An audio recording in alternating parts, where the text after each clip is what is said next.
නව ලංකා නිදහස් පක්ෂයේ ලේකම්වරයා හැටියට මම වැඩ කරන්නේ. ඒ වෙලාවේ එතුමා මහින්ද රාජපක්ෂ මහත්මයාත් එක්ක ආප්පකාලා කෝපියක බීලා පහුවදා උදේ මේ පැත්තට ආවා. එතුමාගේ ක්‍රියාකලාපය තුල තිබිච්ච නොහොඹිනා වැඩ සියල්ල එතුමා වේදිකාවල් වල හෙළි කරා. ඊත්‍රිපාල මහත්තයා ළඟ එහෙම විශ්වාසයක් ගොඩනගලා තිබුණේ නැහැ නේ. සත්‍යාතික පක්ෂයට පාලන බලය දුන්නේ අලපරිප්පු ගන්නනේ. පිටරටින් දේවල් ගේන්නනේ. මේක වෙනස් වෙන්න ඕනේ. මේ දේශපාලන චරිත අයින් වෙන්න ඕනේ. මේ හොරු ටික අයින් වෙන්න ඕනේ. පක්ෂයක් හැටියට අපේ අරමුණක් තියෙනවා.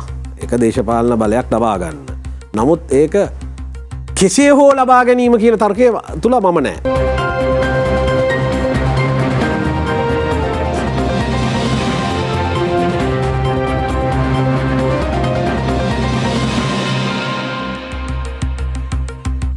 අයිබෝන් නොබෙක්වන්නේ අද සිකුරාදා දවසේදී ටෝක් 24 සජීවී වැඩසටහන සමගින් රටේ නිර්මාණය වෙලා තියෙන අර්බුදත් එක්ක තරමක් ප්‍රමාද වුණ අපිට වැඩසටහන ආරම්භ කරන්නට. නමුත් ඔබට කියන්නට ඕනේ අද සිකුරාදා දවසේදී අපි ඔබ වෙත ගෙන එන්නේ තරමක් විශේෂ ටෝක් 24 වැඩසටහනක්. අපි දකිනවා ශ්‍රී ලංකාවේ අර්බුද නිර්මාණය වෙලා තියෙන වර්තමාන කාල සීමාව ඇතුලේ ජනතාවට දේශපාලනික වශයෙන් අස්ථාවරභාවයක් ඇති වෙලා තියෙන කාල සීමාවක් ඇතුලේ ජනතාව හැමදාමත් තමන් ගහපු කතිරේ පිළිබඳව කනස්සල්ලකින් පසු වෙනවා. අන්න ඒ අවස්ථාවේදී අපේ රටේ ජනතාව හැමදාමත් විකල්ප බලවේග පිළිබඳව විශ්වාසය තැබුවා. අපේ රටේ ජනතාව තවමත් විකල්ප බලවේගයන් පිළිබඳව විශ්වාසය තබනවා. අන්න ඒ කාල සීමාව ඇතුළේ තමයි අපේ රටේ ජනතාව හිතන්නේ නව දේශපාලන පක්ෂයක් තිබ්බොත් අපේ රට සුබ වෙයි. අලුත් පිරිසක් ඇවිල්ලා අපේ රටේ පාලන බලය ලබා ගත්තොත් අපිට නිවැරදි දිශානතියකට යොමු වෙන්නට හැකියාව ලැබෙයි කියලා බිහිවෙන පාලකයෙක් ගැන, බිහිවෙන නායකයෙක් ගැන ශ්‍රී ලංකාවේ ජනතාව දිවාරෑ හීන දකිනවා. ඒ නිසාවෙන් ඒ හීන යථාර්ථයක් බවට පරිවර්තනය කරගෙන නිවැරදි ශ්‍රී ලංකාවක් බිහි කර ගැනීමේ ඒ ගමන් මාර්ගයේ අපි යද්දී අද එහිම දිගුවක් විදිහට ටෝක් 24 විශේෂ වැඩසටහනක් මේ විදිහට ඔබ වෙත ගෙනෙනවා. අද ටෝක් 24 මේ විශේෂ වැඩසටහනේ මේ විශේෂ ආරාධිත අසුන අපි වෙන් කරේ තිලක් වරකාගොඩ මහතාට වරාගොඩ මහතාට ඔහු නව ලංකා නිදහස් පක්ෂයේ ලේකම් තිලක් වරාගොඩ මම නිවැරදි. අයිබෝන් ඔබතුමන්ට. අයිබෝන්. මුලින් බොහොම ස්තුතියි. කාර්යබහුල කාල සීමාවක රට තරමක් අස්ථාවර වෙලා තියෙන කාල සීමාවක ජනතාවට පාරට බහින්න බග බලාගෙන ඉන්න කාල සීමාවක අපේ වැඩසටහන සම්බන්ධ වුණාට ඔබතුමාට වෙනුම් ස්තුතියි. හොඳයි. අලුත් පක්ෂයක් මම පෞද්ගලිකවම මේ නම ඇහුවේ දැන් දින කිහිපයකට පෙර ආතුව පක්ෂය ගැන කතා කරන්නට ඕන. ඊට පෙර ආතුව තිලක් වරාගොඩ කවුද ඔබ? නව ලංකා නිදහස් පක්ෂයේ ලේකම්වරයා හැටියට මම වැඩ කරන්නේ. ඉතින් දැන් පාරම්පරික දේශපාලනය තුළ ශ්‍රී ලංකා නිදහස් පක්ෂය, එක්සත් ජාතික පක්ෂය ඒ වගේ මාරුවෙන් මාරුවට බලතුලනය වෙවී ආවා. නමුත් දැන් රටේ අවශ්‍යතාවයක් තිබෙනවා නව දේශපාලන ප්‍රවාහයකට. ඉතින් ඒ නිසා තමයි කුමාර වෙල්ගම මහත්මයා පාර්ලිමේන්තුව නියෝජනය කරන ඒ ඇමතිවරයා, හිටපු ඇමතිවරයා තමයි පක්ෂ නායකයා හැටියට වැඩ කරන්නේ. මම ලේකම්වරයා. ඒ වගේම පාර්ලිමේන්තු නියෝජනය කරපු മന്ത്രിවරු සංඛ්‍යාවක් අපේ නිලධාරී මණ්ඩලය තුල ඉන්නවා.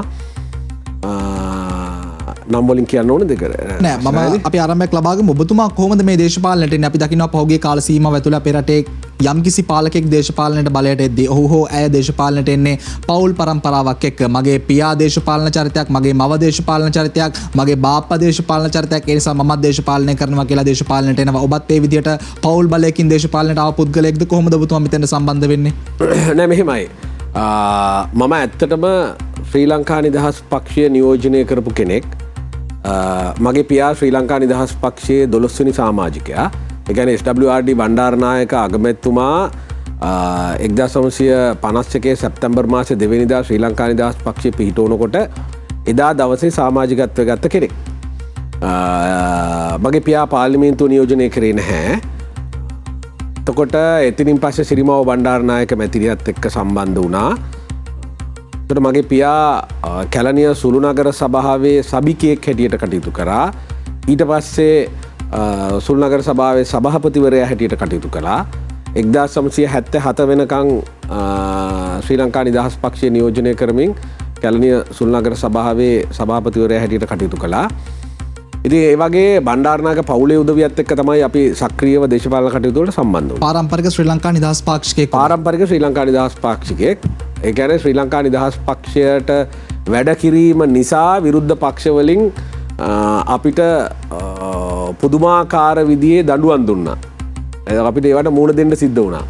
ඉතින් ඒවත් විඳගෙන තමයි මේ දේශපාලන කටයුතු ඉදිරියට ගෙනියන්නේ. ඇයි ඒ තරම් ශ්‍රී ලංකා නිදහස් පක්ෂයේ පාරම්පරික සමාජිකයෙක් වෙලත් ඇයි පක්ෂය අතහැරලා එන්නේ? පක්ෂය අතහැරලා කියලා කියන්නේ පක්ෂයේ නායකත්වය ඔබවන අය ඒ අයගේ නිසි කළමනාකරණයක් නැති අදූරදර්ශී වැඩපිළිවෙල නිසා තමයි අපිට මේ තීන්දුව ගන්න වෙලා තියෙන්නේ. මොහොතක් මන් අතර කරන්න ඔබතුමාව. ඒ කියන්නේ ශ්‍රී ලංකා නිදහස් පක්ෂයේ එක්තරා අවස්ථාවක හොඳ අඩියක ඔබතුමාලට වැඩ කරන්න පුළුවන් තත්ත්වයක තිබ්බා. ඉනතුර කාලෙත් එක්ක ශ්‍රී ලංකා නිදහස් පක්ෂය වෙනස් වුණා කියලාද කියන්නේ? ඔව්. නායකත්වය වෙනස් වෙනත් එක්ක මේ සියල්ල සිද්ධ වුණා. කවුද වෙනස ඇති කරපු නායකයා ශ්‍රී ලංකා නිදහස් පක්ෂයේ? වර්තමාන නායකයා මෛත්‍රීපාල සිරිසේන මහත්මයා. චන්ද්‍රිකා බණ්ඩාරනායක මහත්මිය නෙමෙයි. නෑ, එතුමියගේ කාලේ ශ්‍රී ලංකා නිදහස් පක්ෂය ඉදිරියෙන් ඉදිරියට ගියා. ශ්‍රී ලංකා නිදහස් පක්ෂයේ ජයග්‍රහණය ලැබුවේ එතුමියගේ නායකත්වයෙන්. එතකොට ඒ පාලන කාලය තුල සෑහෙන වැඩපිළිවෙලක් කරා. ශ්‍රී ලංකා නිදහස් පාක්ෂිකව හැටියට අපිට කතිකාවක් කරන්න යම් දෙයකට සම්බන්ධ වෙන්න පක්ෂයත් එක්ක වැඩ කටයුතු කරන්න මහ ජනතාවත් එක්ක මේ දේවල් වලට සම්බන්ධ වෙන්න විශ්වාසයක් ඇතිව වැඩ කරන්න පුළුවන්කම තිබුණා. නමුත් වර්තමාන නායකත්වය පිළිබඳව අපි කතා කරොත් එම එතුමා පිළිබඳව අපිට විශ්වාසයක් තියන්න බෑනේ. මේ උදේ කිව්ව එක දේ හැන්දෑවට වෙනස් කරනවා. මොනවද ඔබතුමා ඒකට කියන උදාහරණ? ඔහුව විශ්වාසයක් තියන්න බැරි පාලකයෙක් ඒ නිසා අපි ශ්‍රී ලංකා නිදහස් පක්ෂයෙන් කැඩිලා ආවා කියලා මොනවද හේතු සාධක? නෑ, මෙහෙමයි ඉතින්. එතුමාගේ පරිච්ඡේදය තුල එතුමාගේ ක්‍රියාකලාපය බලපුවාම ඉතින් ඒක පැහැදිලිනේ. ඒ කියන්නේ පක්ෂය තුල පාලනයක් නෑනේ. දැන් එතුමා නායකත්වයේ දරද්දී වුණත් රටේ ජනාධිපතිවරයා හැටියට කටයුතු කරද්දී වුණත් මේ හරි පාලනයක් විනයක් තිබුණේ නෑ, විශ්වාසයක් තිබුණේ නෑ. මේ රටේ ඒ කියන්නේ මේ රටේ ව්‍යාපාරික ප්‍රජාව, එතකොට මේ රටේ පාලන තන්ත්‍රය තුල ඉන්න ප්‍රජාව, ඒ කිසි කෙනෙක් මෙතුමා ගැන විශ්වාසය තියන්න බෑ. මොකද මෙතුමා විශ්වාසයක් කඩ කරපු කෙනෙක්. අපි ඉතිහාසය දිහා බලමුකෝ. දැන් මෛත්‍රීපාල සිරිසේන මහත්තයා ශ්‍රී ලංකා නිදහස් පක්ෂයේ මහ ලේකම්වරයා හැටියට කටයුතු කරා. ඒ ඉඳලා තමයි එළියට ඇවිල්ලා පොදු අපේක්ෂක හැටියට තරඟ කරේ. ඒ වෙලාවේ එතුමා මහින්ද රාජපක්ෂ මහත්මයාත් එක්ක ආප්පකාලා කෝපියක බීලා පහුවදා උදේ මේ පැත්තට ආවා. ඇවිල්ලා එයා ඉවත් වුණා, පොදු අපේක්ෂක හැටියට ඉවත් වෙනවා කියලා කිව්වා. එතකොට මහින්ද රාජපක්ෂ මහත්මයාගේ වැරදි එතුමාගේ ක්‍රියාකලාපය තුල තිබිච්ච නොහොඹිනා වැඩ සියල්ල එතුමා වේදිකාවල් වල හෙළි කරා. ඉතින් ඒව ඇත්ත, අපි දන්නවා ඒක. හරිද? ඊළඟට කොච්චර කාලයක්ද එතුමාට පාලනය කරන්න හම්බුනේ? ඊළඟට මොකද කරේ? අර මහින්ද රාජපක්ෂ මහත්මයා ගෙනලා අගමැති කරා. හරිද? ඉතින් ඔය දෙකම ඇතිනේ මිනිස්යාගේ විශ්වාසයක් තියන්න බෑ කියලා. මොකද රටක නායකයෙක් කිව්වම නායකත්වයේ පිළිබඳව සාමාන්‍ය මිනිස්සුන්ට හරි විශ්වාසයක් තියෙන්න ඕන. ඒ වගේම එයා පිටිපස්සේ යන මිනිස්සුන්ට විශ්වාසයක් ගොඩනගන්න. නමුත් තිලක් වරාගොඩ මහත්මයා තියෙන ප්‍රශ්නේ තමයි ඔබ අද මේ මාධ්‍යට ඇවිල්ලා මෛත්‍රීපාල සිරිසේන ජනාධිපතිවර හිටපු ජනාධිපතිවරයාලා වර්තමානයේ ඔබතුමාලගේ නායකයව හිටපු නායකයව විවේචනය කරත් 2015 යහපාලන ආණ්ඩුව යටතේ මෛත්‍රීපාල සිරිසේන මහත්මයාට ජනාධිපති ධූරය ලබා ගන්න ඔබතුමාන්ලා නේද චන්ද්‍රිකා බණ්ඩාරනායක කුමාරතුංග මැතිණියත් එක්ක එකතු වෙලා උදව් කරේ? ඔව්.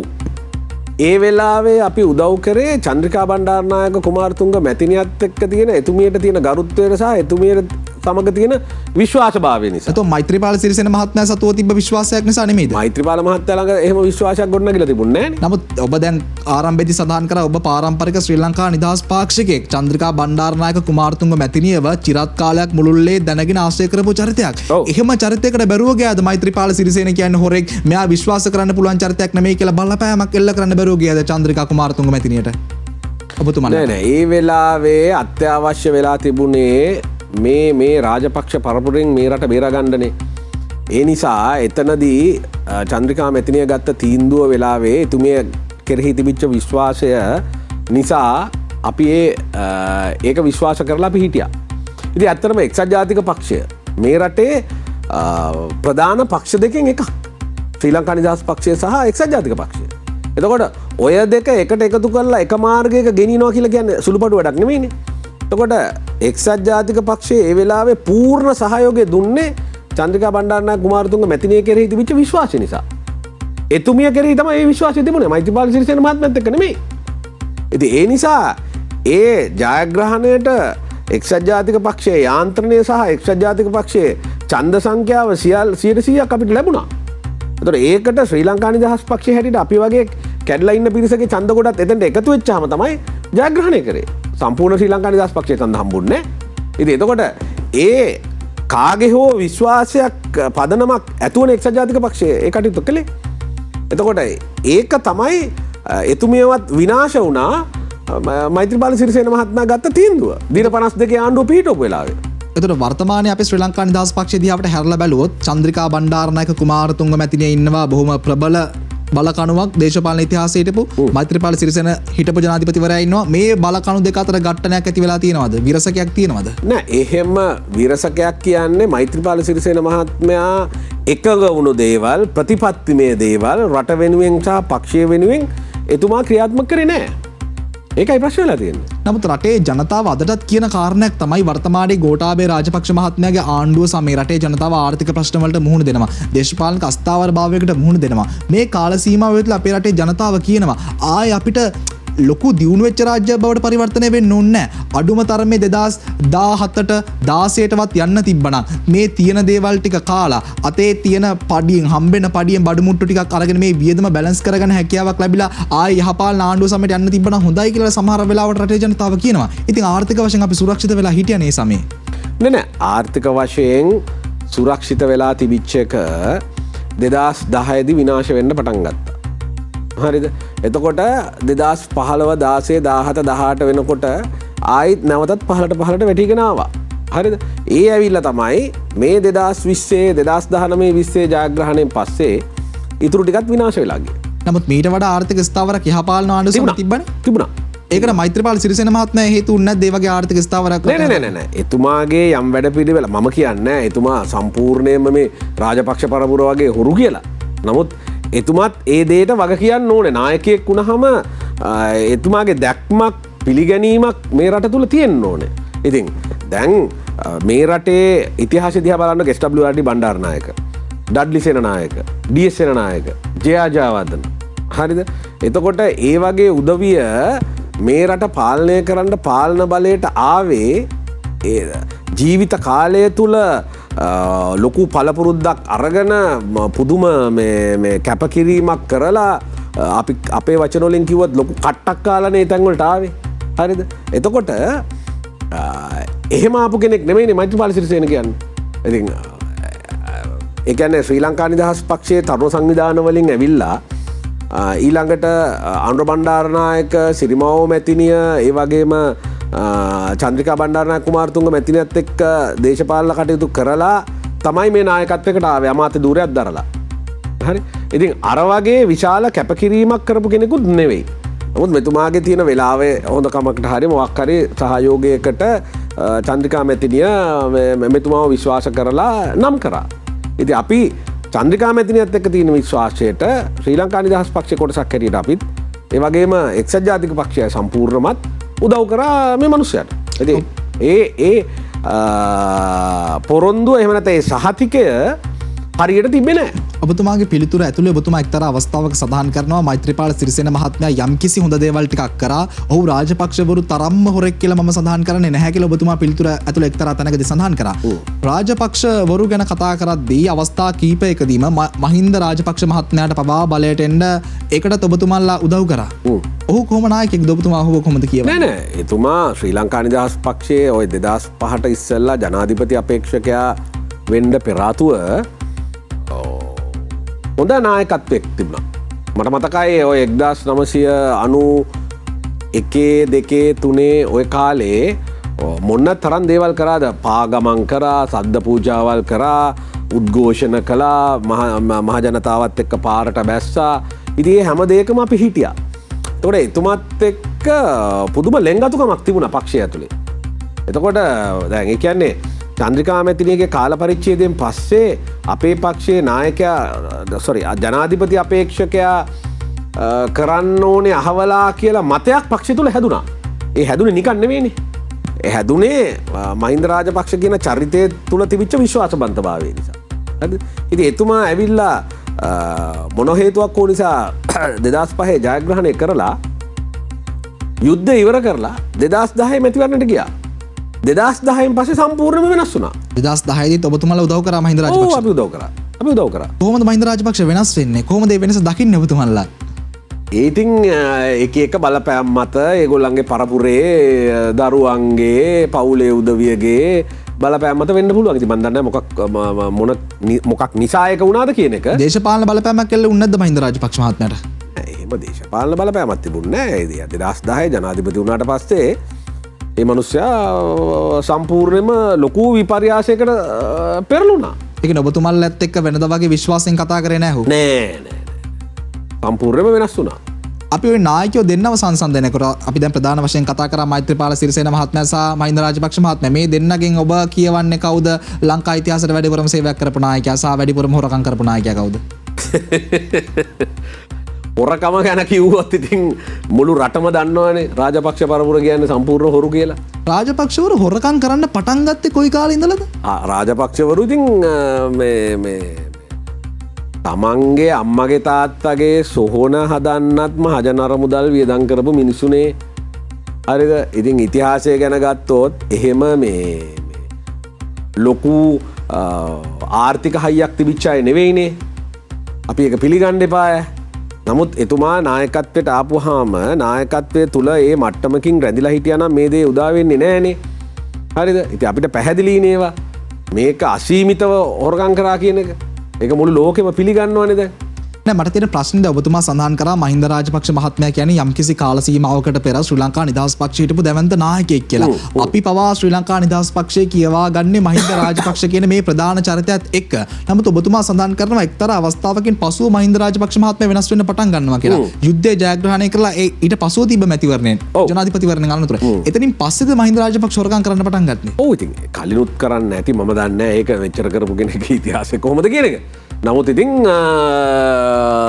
අපිට පෙනෙන්ඩ උනේ 2010 පස්සේ. නෑ ඔබතුමාලා දැන් මහින්ද රාජපක්ෂ ජනාධිපතිවරයෙක් ඒ වගේම චන්ද්‍රිකා බණ්ඩාරනායක මේ රටේ හිටපු ප්‍රබල දේශපාලන චරිතයත් එක්ක ඔබතුමා බොම ලෙන්ගතුව ළඟින් ආශ්‍රය කරපු චරිතයක්. ඔව්. තවමත් චන්ද්‍රිකා බණ්ඩාරනායක කුමාරතුංග මැතිණිය පිළිබඳව ඒ විශ්වාසය තියෙනවද ඔබට? අනිවාර්යයෙන්ම තියෙනවා. ඒ විශ්වාසය අය කඩ කරලා නැහැ. නෑ. අනිත් පාලකයෝ හැමෝම මේ විශ්වාසය කඩ කරලා තියෙනවා. විශ්වාසය කඩ කරපු අය. කමක් නැද්ද ඒ කාල සීමාවක් ඇතුළත ඔබතුමත් එක්ක බොහොම විශ්වාසයෙන් හිටපු නායකයෙක් ගැන මෙහිම ප්‍රසිද්ධිය ඇවිල්ලා විවේචනය කරන ප්‍රශ්නයක් නැද්ද? මහින්ද රාජපක්ෂ කතා කරන්නේ. ඇත්ත කතා කරන්නේ. ඔව්. අපි මෙහෙමනේ රටේ කියවනක් තියෙනවානේ. ඇත්ත කතා කරන්නයි බිම වාඩි වෙන්නයි අපි බය වෙන්න ඕනේ නැහැ කියලා. ඔබතුමා මේ මාධ්‍ය ඉස්සරහට ගිහිල්ලා මෙහෙම අපිව විවේචනය කරනවා කියලා. මහින්ද රාජපක්ෂ කියන්නේ දැන් ලංකාවේ ඉන්න පහුගිය කාල සීමාව අපි දැක්ක බොහොම ප්‍රබල දේශපාලන චරිතයක්. ඔබතුමාට බලපෑමක් කෙල්ල වෙලා නැද්ද? මට නම් එහෙම බලපෑමක් එල්ල වෙලා නැහැ. ඇයි මා විවේචනය කරන්න එපා ප්‍රසිද්ධිය ඔහොම මට කතා කරන්න එපා කියලා මහින්ද රාජපක්ෂ මහත්මයා කිසිම අවස්ථාවක බලපෑමක් කළා නැද්ද ඔබට? නැහැනේ. ඉතින් එතුමාට එහෙම කියන්නත් බැහැනේ. අපි කියන දේවල් ඇත්තනේ. එතුමා දන්නවනේ මුන් කියන්නේ ඇත්ත කියලා. මේ සියලු හේතු කාරණා නිසා අන්තිමට ඒ පක්ෂයෙන් වෙනස් වෙලා ආවිලා වෙනම පක්ෂයක් පිහිටන්නේ ඔබතුමන්ලා. ඔව් ඉතින් පක්ෂයේ වර්තමාන නායකයා කෙරෙහි විශ්වාසයක් නැතුව එතුමා අපිත් එක්ක කටයුතු කරපුවාම අපිට උනත් එතන රැඳිලා ඉන්න එපා වෙනවා. මොකද මම ශ්‍රී ලංකා නිදහස් පක්ෂයේ කැලණිය ආසන සංවිධායකවරයා හැටියට වැඩ කරා. එතුමාගේ කාලේ තමයි මම උපත් කළේ. එතකොට මගේ කාල පරිච්ඡේදය තුල මම ශ්‍රී ලංකා නිදහස් පක්ෂය ගම්පහ දිස්ත්‍රික්කය තුල කැලණිය මැතිවරණ කොට්ටාශය තුල නගා සිටවන්න මට කරන්න පුළුවන් උපරිම වශයෙන් මම වැඩ කළා. එතකොට අපි ඒ නායකත්ව ගරුත්වය තිබ්බා. නමුත් එතුමා ඒ පිළිබඳව අවශ්‍ය විදිහට කටයුතු කරේ නැහැ. අපි කියන්නේ මේ අපිට හොරකම් කරන්න අවශ්‍යයි කියලා. මම නම් 7-5ක් ඒ විදිහට දේශපාලනය තුලින් හම්බ කරලා නැහැ. දේශපාලන තනතුරු තානාන්තර මන් දරලා තියෙනවා. ප්‍රාදේශ සභාවේ මන්ත්‍රීවරයෙක් හැටියට අවුරුදු 11ක් කටයුතු කරලා තියෙනවා. එතකොට ඊළඟට පක්ෂයේ සමස්ත ලංකා කාරක සභාවේ නියෝජිතයෙක් හැටියට වැඩ කරලා තියෙනවා. කොළඹ කොමර්ෂල් පොහොර සමාගමේ අධ්‍යක්ෂක මණ්ඩල සමාජිකයෙක් හැටියට වැඩ කරලා තියෙනවා. ඉතින් ක්‍රියාකාරීව මේ දේශපාලනය කරලා ඒ දේවල් කරද්දී මගේ තනතුර විකුණන්න මම දරපු තනතුරු තුලින් අයුතු ප්‍රයෝජන ලබන්න මම කටයුතු කරලා නැහැ. නව ලංකා නිදහස් පක්ෂය මේ නව පක්ෂයේ පිහිටුවීමේ අරමුණ මොකක්ද? ශ්‍රී ලංකා නිදහස් පක්ෂයේ කටයුතු කරපු නායකයෝ පක්ෂයේ මතයත් එක්ක කටයුතු කරන්න බැරි නිසා විල්ල ඔබතුමාලා වෙනම පක්ෂයක් පිටව ගන්නවා. මූලික අරමුණ මොකක්ද මේ පක්ෂය පිටවා ගැනීම? යම් කිසි ස්ලෝගන් එකක් තියෙනවද රටේ දේශපාලනයට බලපෑමක් එල්ල කරන්න? ඇයි මේ පක්ෂය පිටව ගන්නේ? නෑ ඒක අර ඔබතුමා කිව්වා වගේ ශ්‍රී ලංකා නිදහස් පක්ෂයේ හිටපු නායකයෝ නෙමෙයි වර්තමාන නායකත්වය. වර්තමාන නායකත්වයේ ක්‍රියාකලාපය අපිට ගැලපෙන්නේ නැති නිසා තමයි අපි මේ වැඩේ කරේ. කොයිම වෙලාවකත් වර්තමාන නායකයා ඇහුවේ නැද්ද ඇයි යන්නේ යන්න එපා පක්ෂය ඇතුලේ ඉඳලා අපි මොකක් හරි වැඩපිළිවෙලක් සකස් කරමු කියන ඒ ඉල්ලීම කරේ නැද්ද වර්තමාන නායකයා? මොකද ඔබ කාලයක් තිස්සේ ශ්‍රී ලංකා නිදහස් පක්ෂය හිටපු ප්‍රබල දේශපාලන චරිතයක්. ඉතින් ඒකම ඇතිනේ එහෙම නොකරුවා කියන එකම ඇතිනේ නායකත්වයට සුදුසුකමක් නැහැ කියලා කියන්නේ. පුංචි බාධක. බුදුරජාණන් වහන්සේ බුදු වෙන්න ඉස්සෙල්ලා පස්මහ බැලුම් බැලුවේ. හරිද? එතකොට ඒ තමන්ගේ අවශ්‍ය බලාපොරොත්තුවට යන්න සුදුසු පරිසරය සකස් කරා. එතකොට සුදුසු පවුලක ඉපදෙන්න ඕනේ වුණා. නැත්නම් ඒකට යන්න බෑ. ඉතින් ඒකනේ සාමාන්‍ය සම්ප්‍රදාය. ඉතින් ඒ වගේ මේ රටේ රාජ්‍ය නායකයා වෙන්නත් ඒ වගේ පස්මහා බැලුම් බලපු ඒ වගේ සුදුසුකම් තියෙන කෙනෙක් වෙන්න ඕනේ කියන එක තමයි මගේ මතය. පුංචි බාධා කිරීමක් කරනවා. දැන් නව පක්ෂයක් පිළිබඳව අපි කතා කරමින් ඉන්නේ. මේ පක්ෂයට කොයි වගේ හයියක්ද තියෙන්නේ? මේ පක්ෂයට ලංකාවේ දේශපාලනයට ඉදිරියට කරන්න පුළුවන් බලපෑම කොයි වගේද සහ හෙට දවසේ තියෙන අරගලයට නව පක්ෂයේ සූදානම කොහොමද කියන කාරණේ පිළිබඳව කතා කරමු විරාමයෙන් අනතුරුව.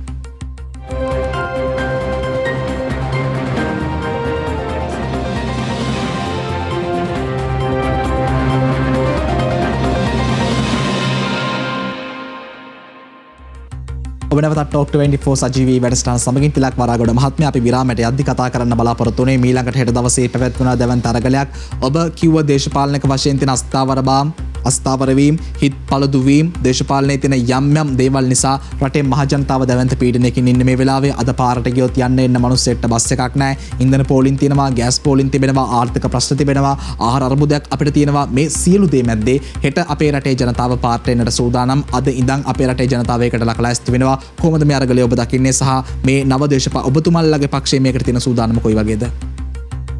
අරගලයේ ඉන්න තරුණ කොටස් කියන්නේ මේ රටේ වහා වෙනසක් විය යුතුයි කියලානේ. සිස්ටම් චේන්ජ් එකක් නිල්ලන්නේ. එතකොට ඒක සර්ව සාධාරණයි. මොකද මේ රටේ මේ දේශපාලන ක්‍රමය තුල ගිහිල්ලා දේශපාලඥයා කියන මිනිහා හොරකම් කළා තමන්ගේ වත්කම වැඩි කරගන්නකොට මහ ජනතාව කල්පනා කරා. ඉතින් මෙහෙමනේ දැන් මැතිවරණයක් තිබ්බත් දැන් මහ ජනතාව අතරත් නිකන් මතයක් ගොඩ නැගිලා තිබුණේ දේශපාලන පක්ෂයක අපේක්ෂකයෙක් වුණොතින් ඒ මිනිස්සයා එන්න ඕනේ වාහන පේලියකින්. ලොකු වාහන වලින් එන්න ඕනේ. හොඳට අඳින්න ඕනේ. එතකොට හොඳ ආරක්ෂක තොගයක් ඉන්න ඕනේ. ඊළඟට හොඳට වියදම් කරන්න ඕනේ. ඉතින් එහෙම කෙනෙක් තමයි මහජනතාව ඔළුවේ තියාගෙන හිටියේ. හරිද? එතකොට ඒ ක්‍රමය මේ රටට සුදුසු නෑ කියන එක දැන් පැහැදිලි වෙලා ඉවරයි.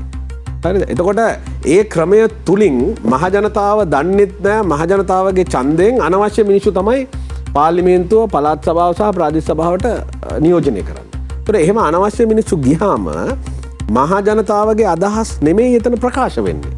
මහජනතාව වෙනුවෙන් නෙමෙයි එතන වැඩ කටයුතු කරන්නේ. ඒක තමයි පළවෙනිම දේ.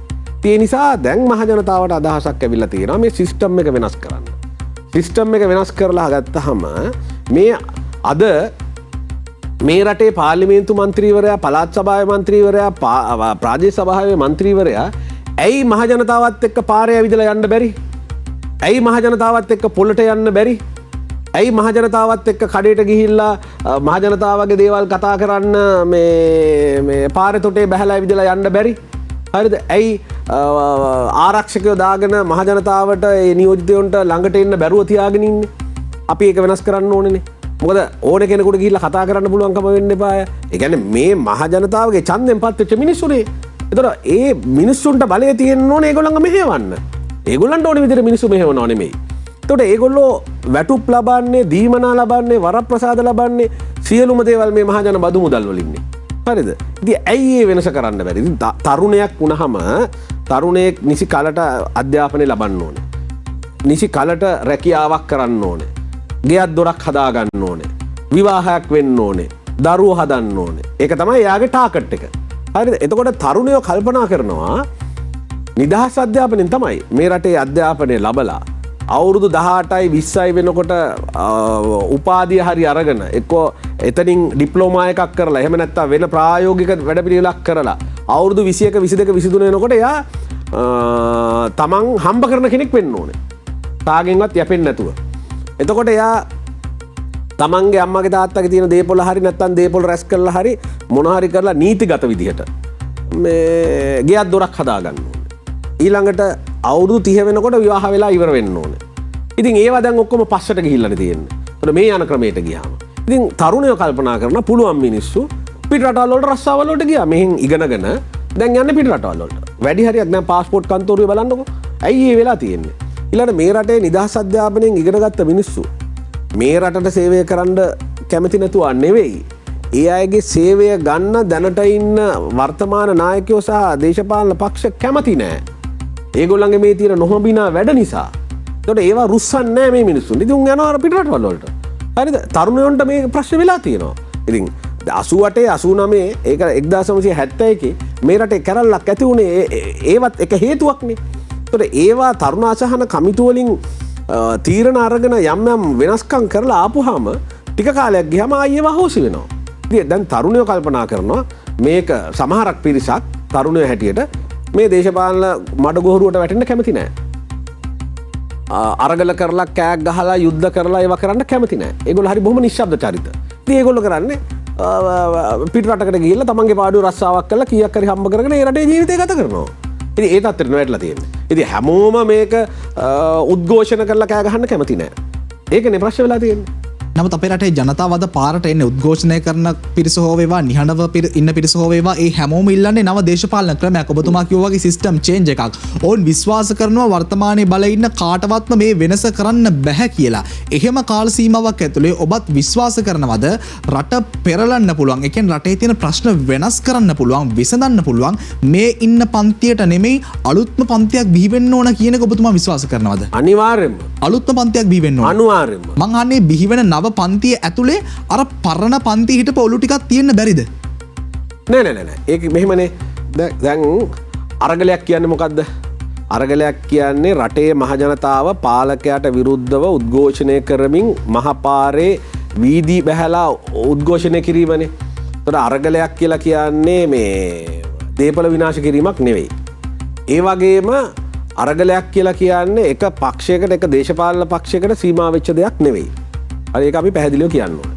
ඒතකොට ඒ නිසා තමයි අද මේ අරගලය සෑහෙන දුරට කරගෙන යන්න පුළුවන්කම ලැබිලා තියෙන්නේ. ඒගොල්ලෝ නිර්පාක්ෂිකව ඉන්න හින්දා. ඒගොල්ලන්ට නායකත්වයක් දෙන්න පක්ෂයකට ඉදිරිපත් වෙන්න කිසිම අයිතියක් නැහැ. මොකද මේ රටේ පක්ෂ දේශපාලනය තුල හරි වැඩපිළිවෙලක් නොතිබ්බ නිසා තමයි මේ තරුණ කොටස් අද මේ අරගලයකට යොමු වෙලා තියෙන්නේ. සිස්ටම් චේන්ජ් එකක් ඉල්ලන්නේ. මොකද තරුණ කොටස් හොරු නෙමෙයි. ඒගොල්ලෝ අනීතික මුදල් උපයන්න කැමති නෑ. ඒගොල්ලෝ මේ වගේ මඩ ජොහරුවකට මේ වැල්ලා මඩ ගා ගන්න කැමති නෑ. හරි. ඉතින් ඒකේ පළවෙනි අඩිතාලම හැටියට තමයි තරුණයෝ මීට පෙර ආතුව මේ දේශපාලන තනතුරු වලට ආවේ නැත්තේ. හරිද? ඉතින් ඒක යම් මට්ටමකට ඉවසගෙන හිටියා. දැන් උපරිම මට්ටමට ඇවිල්ලා දැන් තරුණයෝ පෙළපාලි යනවා, උද්ඝෝෂණය කරනවා මේ පවතින රජයට විරුද්ධව. ඇයි හේතුව? මේ රටේ මේ තනතුරුධාරී දූරධාරීන් පාර්ලිමේන්තුවේ හෝ පළාත් සභාවේ හෝ ප්‍රාදේශ සභාවේ ඒ සියලුම දෙනා වත්කම් රැස් කරන්න, අනීතිකව මුදල් උපයන්න, කොන්ත්‍රාත් කරන්න ඒ තත්ත්වයට පත් වෙලා තියෙන නිසා. ඉතින් ඒගොල්ලන්ට රට ගැන හිතන්න, රටට අලුත් දෙයක් නිර්මාණය කරන්න, මේ රටට ඩොලර්ස් ටික ගේන්න, මේ රටේ තෙල් අර්බුදය විසඳන්න, ගෑස් අර්බුදය විසඳන්න, මේ මිනිස්සුන්ගේ ආහාර අර්බුදය විසඳන්න මේගොල්ලන්ගේ සැලසුම් නැහැ. පාර්ලිමේන්තුව ඇතුළට ගිහිල්ලා මේ ආණ්ඩු පක්ෂයයි විපක්ෂයයි ඒ පැත්තට මේ පැත්තට අර පොඩි ළමයි වගේ මොන්ටිසෝරිය වගේ රණ්ඩු සරුවල් කරගන්නවා. ඊළඟට එක මන්ත්‍රීවරයා මුදලට විකිනෙනවා. හරිද? ඉතින් ඒ කියන්නේ ඒ සියලුම දේවල් ඒගොල්ලන්ගේ පෞද්ගලික න්‍යායවල. පෞද්ගලික න්‍යාය පත්‍ර. ඉතින් මේ දේවල් වලට මේ රටේ ජනතාව බිලි වෙන්න කැමති නෑ. ලංකා නිදහස් පක්ෂ ඔබතුමාලගේ පක්ෂය ඇතුලේ මේ රටේ වර්තමානයේ නිර්මාණය වෙලා තියෙන අර්බුද වලට සැලැස්මක් තියෙනවද? ඔව්. නව ලංකා නිදහස් පක්ෂය හැටියට අපි කියන්නේ මේ දැන් මේ පාර්ලිමේන්තුව නියෝජනය කරන පාර්ලිමේන්තුවේ 225 ඇතුළේ 225ම කරප්ටඩ් තමයි. ඒකේ බොහෝම සුළු පිරිසයි ඉන්නේ මේ සුදුසුකම් තියන අය. වැඩි පිරිසක් ඇත්තටම හොරු. හරි වචනෙන් කිව්වා. එතකොට දැන් කරන්න දෙයක් නැහැ. පාර්ලිමේන්තුව ඇතුළේම ඉන්න සර්වපාක්ෂික ආණ්ඩුවක් දැන් හදන්න ඕනේ. සියලුම පක්ෂ එකතු කරලා. ඒ වගේම තමයි පාර්ලිමේන්තුවෙන් එළිය තියෙන අනිකුත් පක්ෂ පාර්ලිමේන්තු නියෝජනය කරන්නේ නැති අනිකුත් පක්ෂ වලින් අර ඉස්සර තිබුණ සෙනෙට් එකක් ඒ වගේ පාර්ලිමේන්තු නියෝජනය කරන්න නෙවෙයි බාහිරව යම් සංවිධානයක් හරි එකමුතුවක් හදන්න වෙනවා. ඒතකොට ඒගොල්ලොත් පාර්ලිමේන්තුවෙන් පිටදී අරයට උපදෙස් දීලා සහ ඒ සම්බන්ධ කරගන්න නීති රීති හදන්න යම් දෙයකට සම්බන්ධ වෙන්න ඕනේ. එතකොට ඒ අතර ඒකෙන් හදන්න ඕනේ සර්වපාක්ෂික ආණ්ඩුවක්. ඒ සර්වපාක්ෂික ආණ්ඩුවෙන් යම් කිසි කාල පරිච්ඡේදයක් මාස 6ක් හෝ අවුරුද්දක් හෝ පොඩි කාලයක් මේ තියෙන වහවහ ලබා දිය යුතු පිළියම් ටික ලබා දෙන්න ඕනේ. ඩොලර්ස් ටික හොයාගන්න. ඊළඟට ඒ මාර්ගෙන් මේ තියෙන ප්‍රශ්න ටික විසඳගන්න. මොකද මේ රට කුෂිකාර්මික රටක්නේ.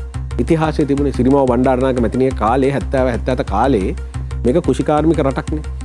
දැන් තේරෙනවා නේද 70 77 කාලේ එතුමිය පිටරට දේවල් ගේන්නේ නැතුව මේ රටෙම උත්පාදනය කරලා මේ රට පාලනය කරපු හැටි. එතකොට හැමෝටම පොඩ්ඩක් අතට පයට වැදුනා. නමුත් රට පැවතුනා. රට පෝසත් වුණා. රට ඉදිරියට ගියා.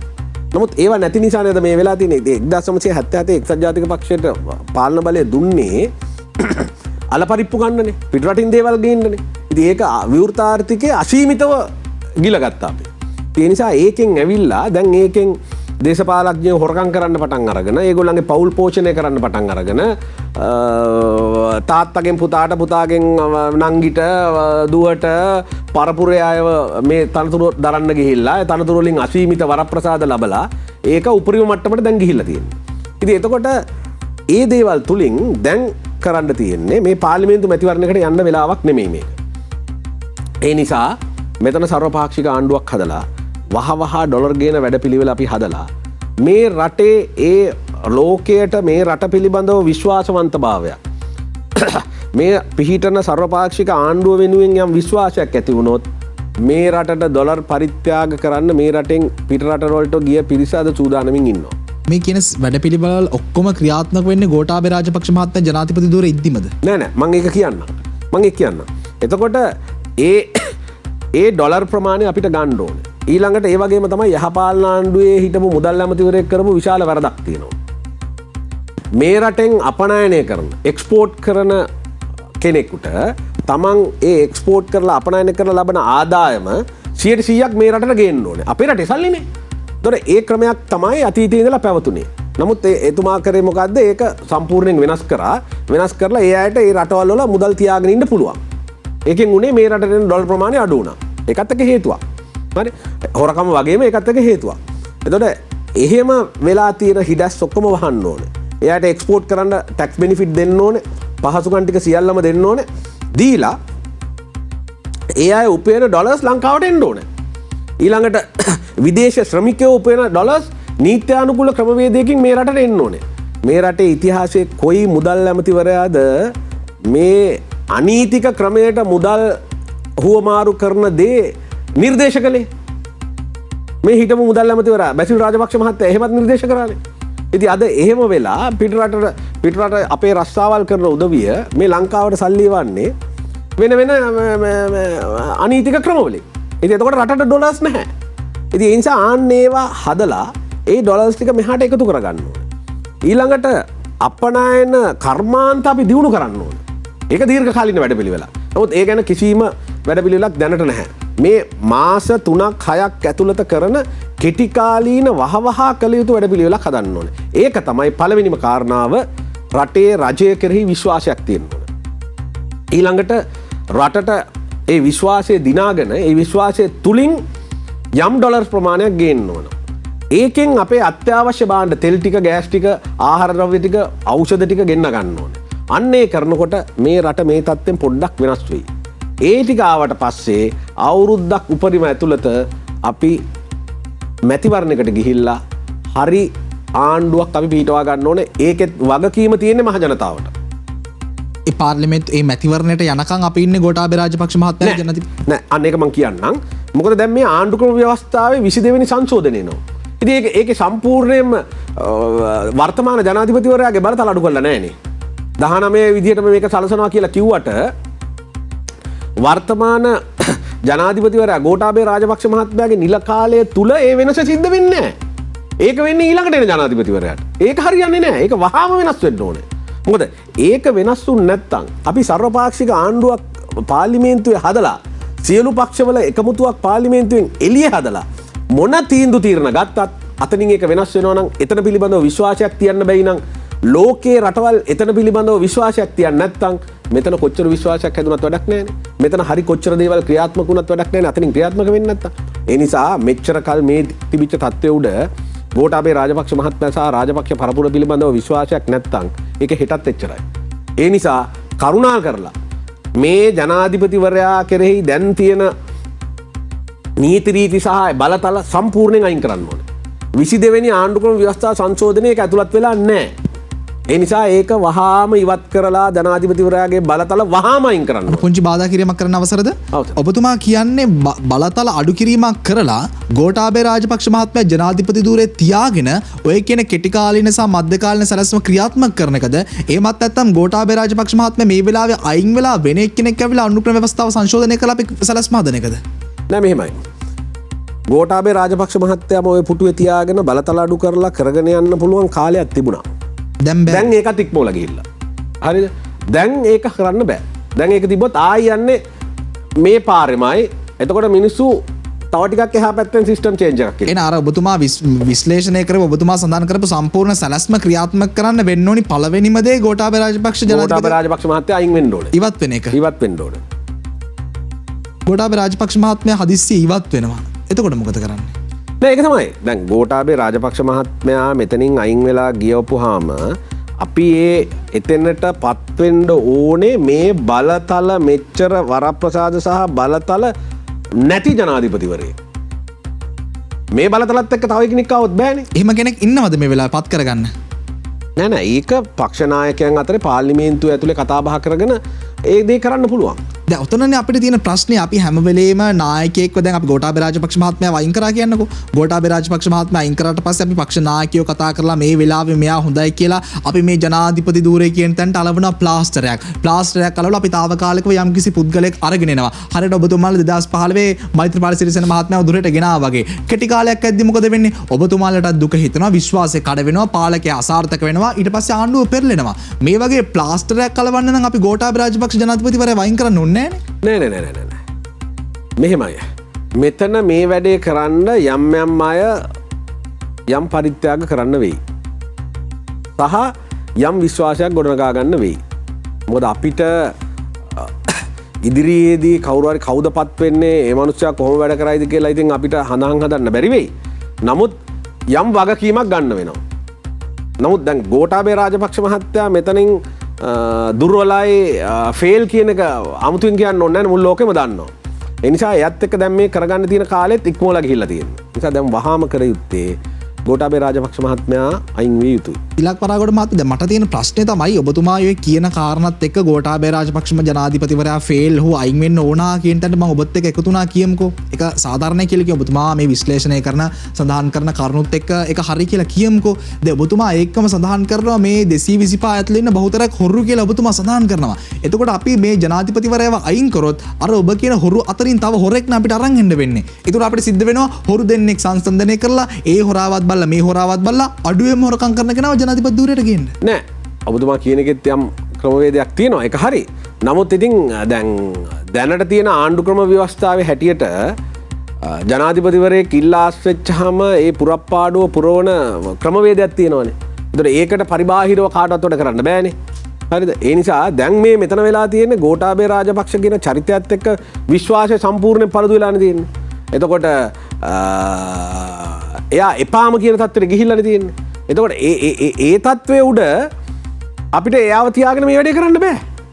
එක්කම තමයි අපි පහුගිය ආණ්ඩු කාලෙත් දැක්කා මහින්ද රාජපක්ෂ මහත්මයාටත් මේ ඉරණමටම මුහුණ දෙන්න සිද්ධ වුණා. ඔබතුමන්ලා බලයට ගෙනාපු ප්‍රොමෝට් කරපු මෛත්‍රීපාල සිරිසේන හිටපු ජනාධිපතිවරයා හමුවේ.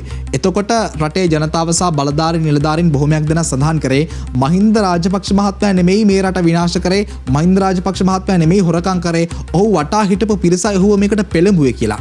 අපි ඒ තරකෙම මෙතෙන්ට ආදේශ කරොත් ගෝඨාභය රාජපක්ෂ මහත්මයා නෙමෙයි ඔහු වටේ ඉන්න පිරිසයි රටේ ජනතාවට ගෝඨාභය රාජපක්ෂ මහත්මයාව එපා වෙන තැනට වැඩ කරේ කියලා මම කිව්වොත් ඔබතුමා මොකක්ද කියන්නේ? නෑ එතන තියෙන්නේ නායකත්වයේ කළමනාකරණ දුර්වලතාවයක්නේ. මොකද නායකයෙක් වුණාම නායකයෙක් දැනගන්න ඕනේ මම මෙතනදී කටයුතු කළ යුත්තේ කෙසේද? මේ රටේ ජනතාව කොච්චරක් මට බලය දුන්නද? හරිද? එතකොට ඒ නිසා ඒ වගකීම ආරක්ෂා කරලා මේකේ රැඳී ඉන්නවද? එහෙම නැත්නම් වගකීම ආරක්ෂා කරන්නේ නැතුව දුර්වල නායකයෙක් හැටියට එළියට බහලා යනවද කියන එක. ඒක එතුමා තීරණය කරන්න ඕනේ. හොද හරිට බැලුවත් ඔබතුමාටත් මටවත් ඒ තනතුරට යන්න බෑනේ අපි ඇත්ත පිළිගන්න එපාය එතකොට ඒ තනතුරට යන්නෙත් ලේසි පාසු මිනිහෙකුත් නෙමෙයිනේ ඉතින් ওই ටික කල්පනා කරගන්න බැයි නම් ඒ මනුස්සයාගේ වැඩක් නැහැ නේතන ඒ තනතුරට යන්න මට නම් කොහොමත් බෑ ඔබතුමාට එතෙන්ට යන්න හීනයක් නැද්ද අපිට මෙම දේශපාලන කටයුතු තුළ පාර්ලිමේන්තු මන්ත්‍රීවරයෙක් වීමේ හීනයක් මට තියෙනවා අපි සැබෑ පුද්ගලයෝනේ නමුත් මං හිතන්නේ එතනින් එහාට අපිට යන්න පුළුවන් වෙයි කියලා ඒ සුසුකම් ටික සම්පූර්ණ කරලා නමුත් ප්‍රශ්නේ තියෙන්නේ ඕකනේ දැන් යම්කිසි නායකයෙක් යටතේ ඔබතුමල්ලා වැඩ කරනවා ඒ නායක අසාර්ථක වුණාම දේශපාලන පක්ෂය කඩන් වැටෙනවා මම ප්‍රශ්න යොමු කරන්න මට දෙන්න මොහොතක් ඊට පෙර අපි කෙටි විරාමයකට යන්නට ඕනි විරාමයෙන් අනතුරු අපි නැවතත් මේ පිළිබඳව කතා කරමු අපි කෙටි විරාමයක්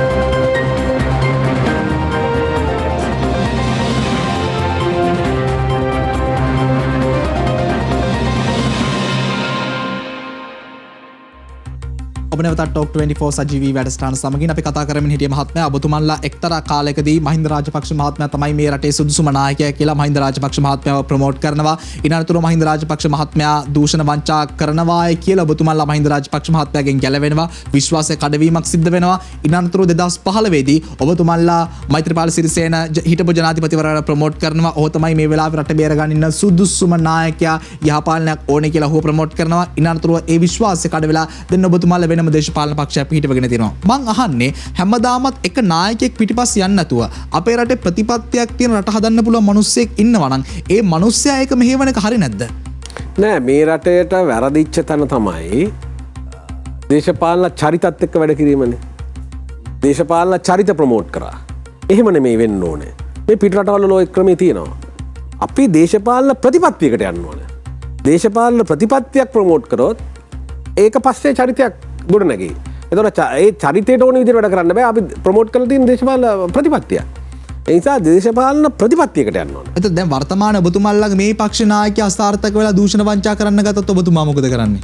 නෑ ඒ කියන්නේ මගේ පක්ෂේ දැන්ට වර්තමාන පක්ෂයේ නවලංකා නිදහස් පක්ෂයේ නායකයා හැටියට එතුමා පිළිබඳව අපිට විශ්වාසයක් තියන්න පුළුවන් එතුමාගේ පරපුරසියා සහ එතුමාගේ ක්‍රියාකලාපය දිහා බලපුවාම අපි අර වගේ උපකල්පනයක ඔය විශ්වාසම එදා මහින්ද රාජපක්ෂ මහත්තයාට තිබ්බ මෛත්‍රීපාල සිරිසේන මෛත්‍රීපාල සිරිසේන මහත්මයාට නැතිම වුණත් මහින්ද රාජපක්ෂ මහත්මයාට ඔය විශ්වාසය තිබ්බනේ යම් අවස්ථාවකදී ඔය විශ්වාසය කඩ වුණොත් අපි එහෙම උපකල්පනයකට ගියොත් මොකද වෙන්නේ නෑ ඒ කියන්නේ මෙහෙමයි දැන් අපි එතන එතුමාගේ නායකත්වයෙන් යම් කිසි දේශපාලන ප්‍රතිපත්තියක් අපි ප්‍රමෝට් කරන්න ඕනේ නවලංකා නිදහස් පක්ෂය හැටියට කුමාර වෙල්ගම තමයි මේකේ නායකත්වය දරන්නේ මෙන්න දේශපාලන ප්‍රතිපත්තිය මෙන්න මේ වැඩපිළිවෙල තමයි මේක යන්නේ කියලා ඒ නිසා තමයි මම එකක් කියන්නම් අපේ පක්ෂ ව්‍යවස්ථාවට අපි දාලා තියෙනවා අපේ මොන මැතිවරණයකට ඉදිරිපත් වුණත් ඒකේ අපේක්ෂක සංඛ්‍යාව 30%ක් 40%ක් අවම තරුණ කණ්ඩායම් විය යුතුයි කාන්තා නියෝජනය විය යුතුයි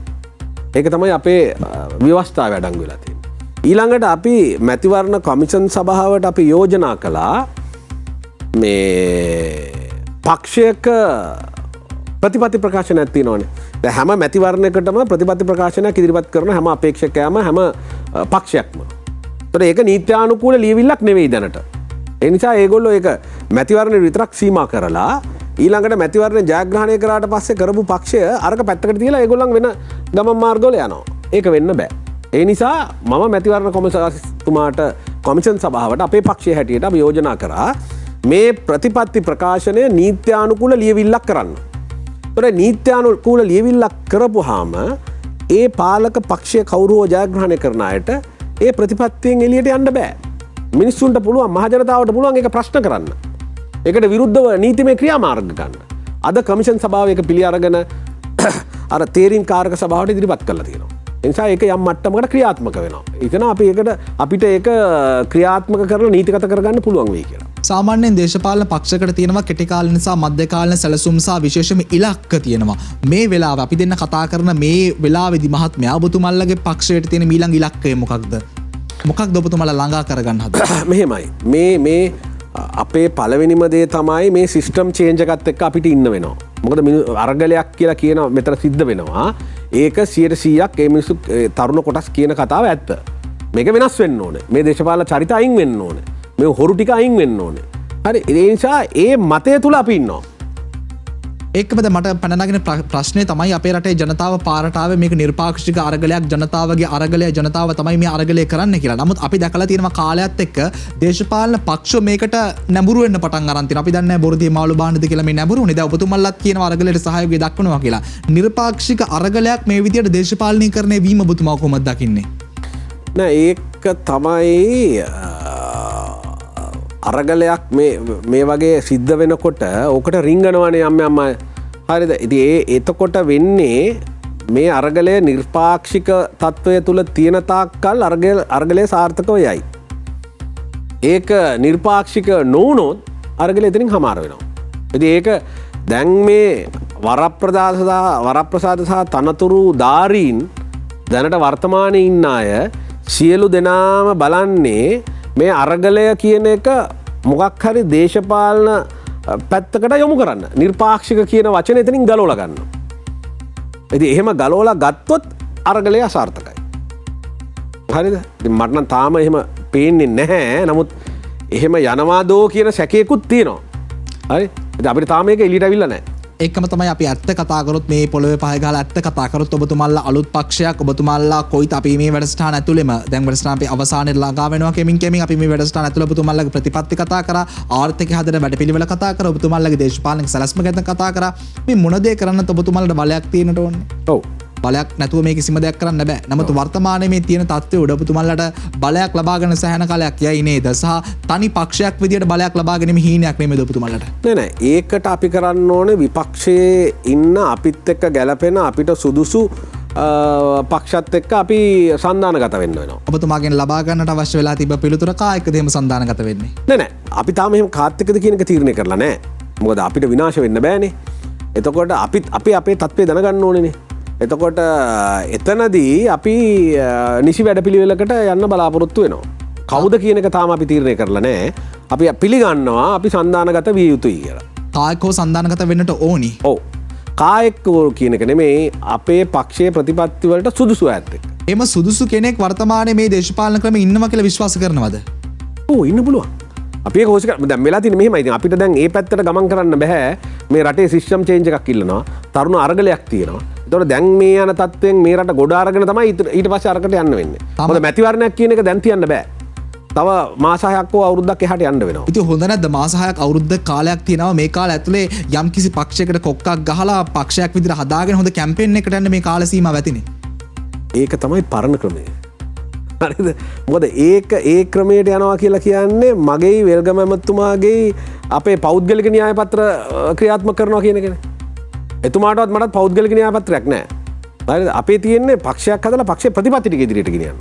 ඒ නිසා ඒ ප්‍රතිපත්ති වලට ගැලපෙන අයත් එක්ක අපිට සන්දානගත වෙන්න පුළුවන් වෙයි. අපි බලමු ඒක. මොකද දැන් වහවහ කළ යුත්තේ අපි සන්දානගත වෙලා අපි මැතිවරණයකට යන්න මේ ප්‍රොමෝට් කරන එක නෙමෙයිනේ. ඒක මගේ පෞද්ගලික න්‍යාය පත්‍රයක්. ඒකට ගියොත් රට තව ටිකක් පැත්තකට ඉචේ. නිසා අපි කාගෙත් දේශපාලනයට යොමු වෙන අය හැටියට අපේ යුතුයකමක් තිබෙනවා රට මේ තත්ත්වෙන් ගොඩ ගන්න.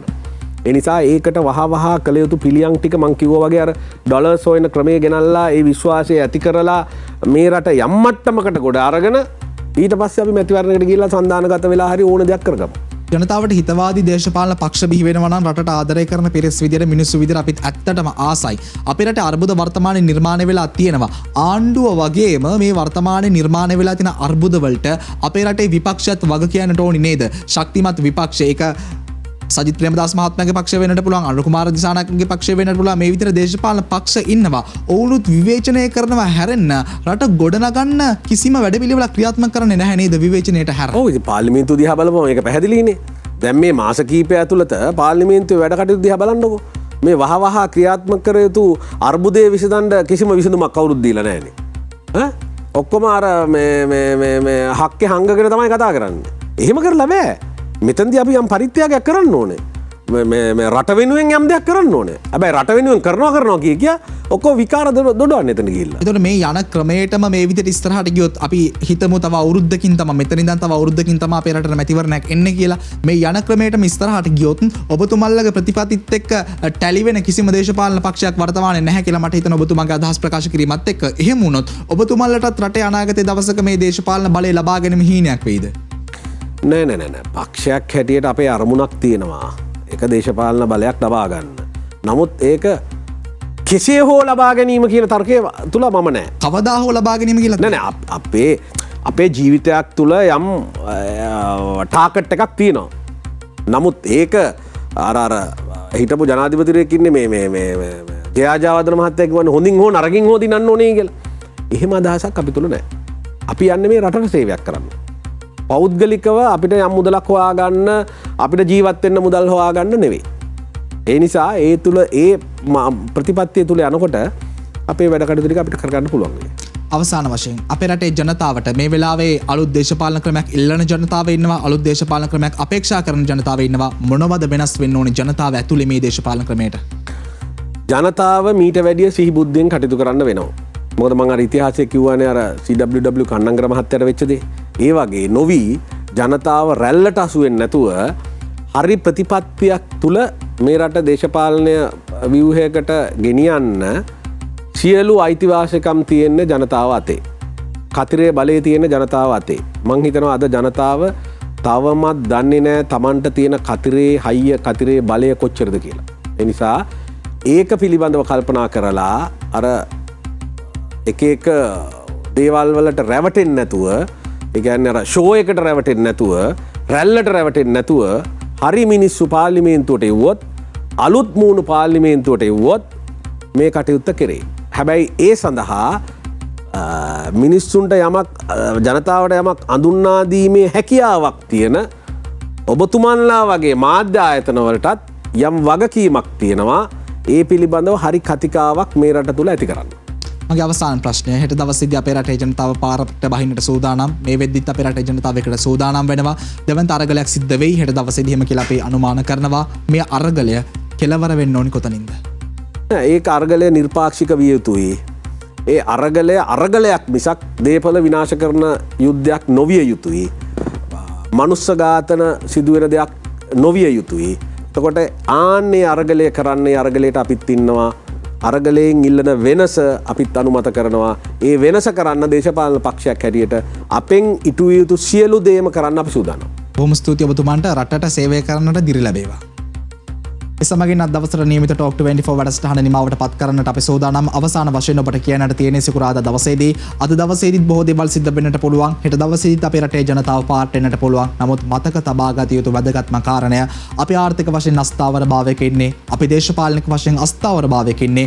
ජාත්‍යන්තරය අපි දෙස බලාගෙන ඉන්නේ. ඒ වගේම ඉතිහාසයේ මේ ශ්‍රී ලංකාවේ මහ පොළව ඕනෑතරම් රුධිරයෙන් සම්තෘප්ත වුණ පොළවක්. මේ පොළවට තවදුරටත් රුධිරය එපා. මේ ශ්‍රී ලංකාවේ මහ පොළව ඕනෑ තරම් ආයුධ වලින් සන්නද්ධ වෙලා දුක්විඳ මිනිස්සුන්ගේ කඳුළු මතින් නැකිට්ට පොළොවක්, ඒ මිනිස්සුන්ගේ පස් මත අඩි තියලා ජීවත් වෙන රටක තමයි අපි ජීවත් වෙන්නේ. ඒ නිසා ආයම කවදාවත් අපේ රටට ආයුධ එපා, අපේ රටට භීෂණ එපා, අපේ රටට දූෂණ එපා, අපේ රටට වංචාව එපා. ඒ නිසා මේ සියලුම දේවල් හිතට අරගෙන නිවැරදි දේශපාලන ක්‍රමයක් බිහි වේවා කියලා අපි ප්‍රාර්ථනා කරනවා. රටේ ජනතාව විදිහටත් සංයමයෙන් සහ ඉවසීමෙන් හැසිරෙමු.